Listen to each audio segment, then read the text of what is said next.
जय श्री कुंज बिहारी की, जय श्री राधा प्यारी की। हरे कृष्णा कृष्णा कृष्णा हरे हरे, हरे रामा राम राम हरे हरे।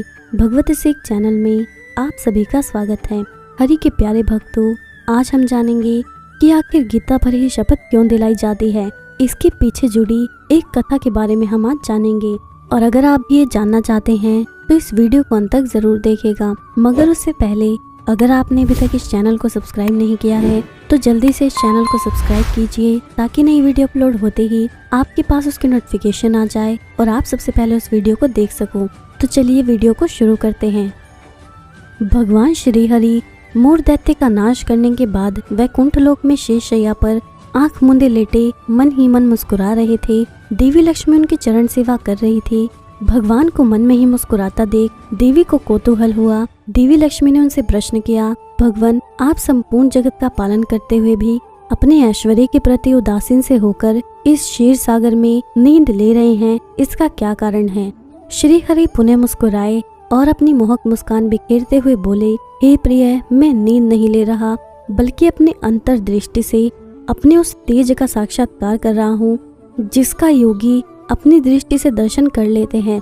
जिस शक्ति के अधीन ये समस्त संसार है, मैं जब भी उसका मन में दर्शन करता हूँ तब आपको ऐसा प्रतीत होता है कि मैं नींद में डूबा हुआ हूँ, परंतु ऐसा है नहीं। भगवान ने इतनी रहस्यमय तरीके से बात कही कि लक्ष्मी जी को कुछ बातें समझ में आई और कुछ नहीं आई। उन्होंने पुनः प्रश्न किया, हे नाथ, आपके अतिरिक्त भी कोई शक्ति है जिसका ध्यान स्वयं आप करते हो? ये बात तो मुझे घोर संकट में डालती है। श्री हरि ने कहा, देवी, इस बात को अच्छी प्रकार से समझने के लिए आपको गीता के रहस्य समझने होंगे। गीता के समस्त अध्याय मेरे उस शरीर के अंग हैं जिसकी आप सेवा करती हैं। गीता के आरंभ के 5 अध्यायों को मेरे 5 मुख जाने, 6 से 15 अध्याय को मेरी 10 भुजाएं समझे, 16वां अध्याय तो मेरा उदर है जहाँ शुदा शांत होती है, अंतिम के 2 अध्यायों में मेरे चरण कमल समझिए। भगवान ने गीता के अध्यायों की इस प्रकार व्याख्या कर दी कि श्री लक्ष्मी जी की उलझन घटने के बजाय और बढ़ने लगी। भगवान ने भांप लिया कि देवी के मन में क्या चल रहा है। श्री हरि ने पुनः कहा, देवी, जो व्यक्ति गीता के एक भी अध्याय अथवा एक श्लोक का भी प्रतिदिन पाठ करता है, वो सुशर्मा की तरह सभी पापों से मुक्त हो जाता है।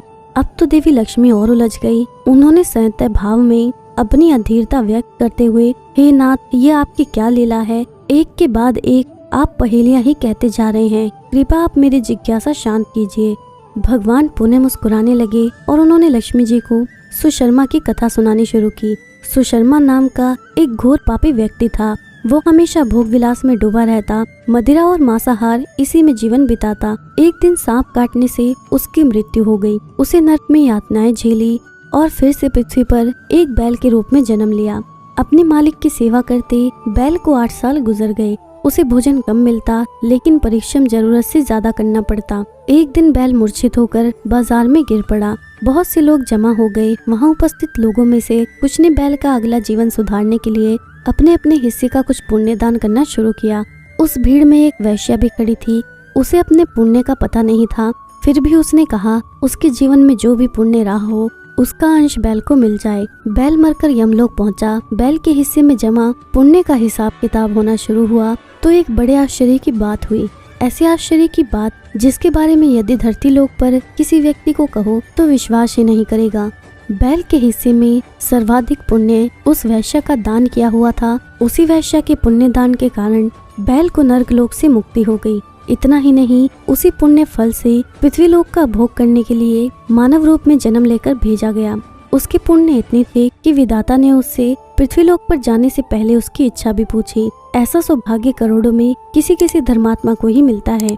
इंसान के रूप में जाने से पहले बैल ने मांगा, हे परमात्मा, आप मुझे मानव रूप में पृथ्वी पर भेजने का जो उपकार कर रहे हैं उससे मैं धन्य हो गया हूँ। अब आपसे और क्या मांगू? बैल योनि में मेरा जन्म मेरे पूर्व के कर्मों के दंड स्वरूप ही रहा होगा, इसलिए मैं चाहता हूँ कि मनुष्य रूप में जाकर मैं उन कर्मों में ना पड़ूं जो मेरा भावी खराब करेंगे। मनुष्य रूप में इसकी आशंका सर्वाधिक है। परमात्मा ने पूछा, तो बताओ मैं तुम्हारा कैसे प्रिय करूं? अपनी एक इच्छा बताओ। उसने मांगा, मुझे बस वो क्षमता प्रदान करें कि मुझे पूर्व जन्म की समस्त बातें स्मरण रहें। उनका स्मरण करके मैं कर्मों से भटकने से स्वयं को रोक सकूंगा, बस इतनी सी ही कृपा और कर दे। परमात्मा ने उसकी इच्छा स्वीकार कर ली और उसे वो योग्यता प्रदान कर दी। पृथ्वी लोक पर आने के बाद उसे पूर्व जन्म स्मरण थे, इसलिए उसने सबसे पहले उपकार का फल चुकाने का निर्णय किया। पृथ्वी पर आकर उसने उस वैश्या को तलाशना शुरू किया जिसके पुण्य से उसे मुक्ति मिली थी। आखिरकार उसने उस वैश्या को खोज ही निकाला। उसने वैश्या को सारी बातें बताई और फिर पूछा, देवी आप धन्य हैं, आपके कर्म तो सबसे नीच कर्मों में आते हैं, फिर भी आपके पास इतना संचित पुण्य कैसे था? ये घोर आश्चर्य की बात है। मैं जानना चाहता हूँ कि कौन सा पुण्य आपने मुझे दान किया था। वैश्या ने एक तोते की ओर इशारा करके कहा, वो तोता प्रतिदिन कुछ पढ़ता है, उसे सुनकर मेरा मन पवित्र हो गया, वही पुण्य मैंने तुम्हें दान कर दिया। वैश्या की बात सुनकर सुशर्मा के आश्चर्य का तो कोई अंत ही नहीं रहा। एक स्त्री ने उसे पुण्य फल का दान किया जिसके बारे में उसे पता तक नहीं। वो पुण्य इतना प्रभावी है कि उसकी अधम योनि ही बदल गई। उसने तोते को आदर पूर्वक प्रणाम किया और उसके ज्ञान का रहस्य पूछा। तब तोते ने अपने पूर्व जन्म की कथा बताई। तोता बोला, पूर्व जन्म में मैं विद्वान होने के बावजूद अभिमानी था और सभी विद्वानों के प्रति ईर्ष्या रखता था, उनका अपमान और अहित करता था। मरने के बाद मैं अनेक लोकों में भटकता रहा, फिर मुझे तोते के रूप में जन्म मिला, लेकिन पुराने पाप के कारण बचपन में ही मेरे माता पिता की मृत्यु हो गई। मैं रास्ते में कहीं अचेत पड़ा था, तभी देव योग से वहाँ से कुछ ऋषि मुनि गुजरे। मुझे इस अवस्था में देखकर उन्हें दया आई और मुनि मुझे साथ उठा लाए। आश्रम में लाकर मुझे एक पिंजरे में वहाँ रख दिया जहाँ विद्यार्थियों को शिक्षा दी जाती थी।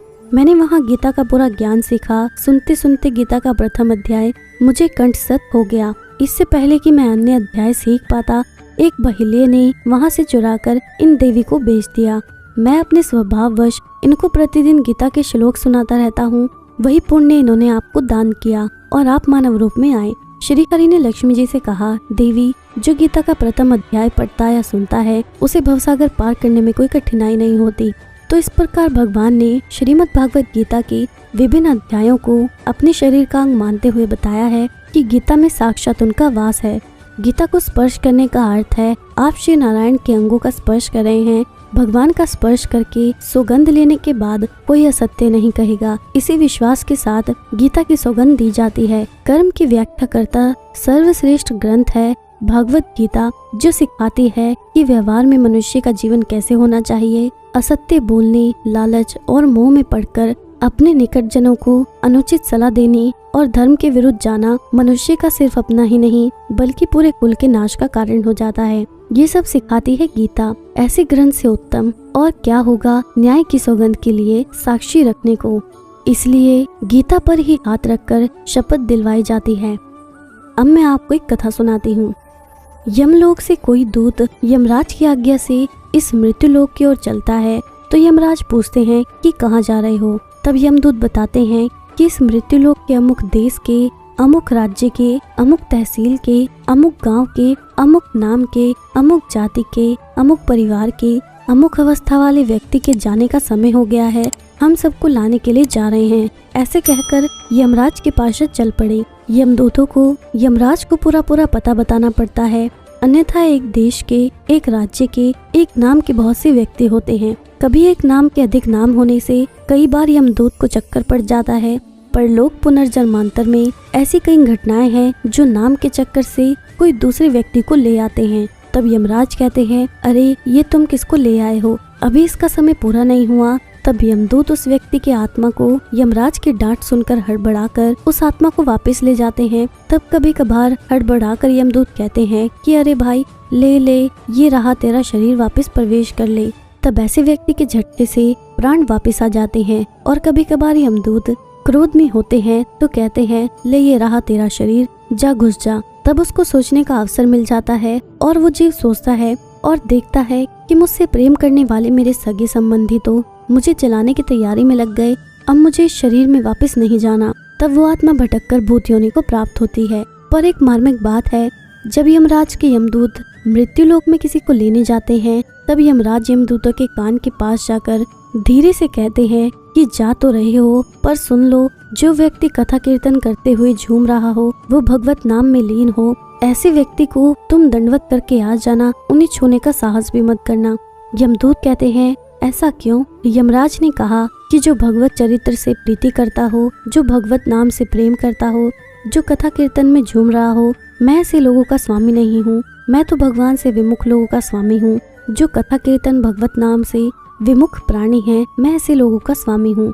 यमराज के पार्षद बोले, महाराज, चाहे वो सत्संगी हो, चाहे वो भगवत प्रेमी हो, पर उससे कोई अपराध अथवा कोई पाप तो बन जाए, तब तो आपके दरबार में उसको हाजिरी लगानी ही पड़ेगी। यमराज बोले, ऐसा भूल कर भी मत सोचना, और तुम मेरी बात ध्यान देकर सुन लो। जो भगवान के भक्त हैं, जो भगवान के प्रेमी अनुरागी ज्ञानी संत हैं, जो भगवान को अनन्य भाव से भजता है, ऐसे अकिंचन भक्त भगवान को अपने प्राणों से भी अधिक प्रिय हैं। ऐसे व्यक्ति से चाहे जितना भयंकर अपराध बन जाए, चाहे कितना भी बड़ा पापी क्यों ना हो, पर उनको पाप का दंड देना या पुण्य का फल देना मेरे सीमा क्षेत्र से बाहर है। अपने भक्तों के पाप और पुण्य का लेखा जोखा तो स्वयं भगवान करते हैं। अपने भक्तों की भाग दौड़ श्याम सुंदर स्वयं अपने हाथों से करते हैं, अपने हाथ में रखते हैं। और भगवान जीव के सदा हितोषी हैं। वो अपने को अपना कर्म मानते हैं। अब अपने से चाहे जितना अपराध बन जाए, फिर भी कोई अपनी संतान को किसी गैरों के हाथ नहीं सौंप सकता। और हमको इतना ही याद रखना चाहिए कि हम भगवान के हैं और एक भगवान ही हमारे अपने हैं।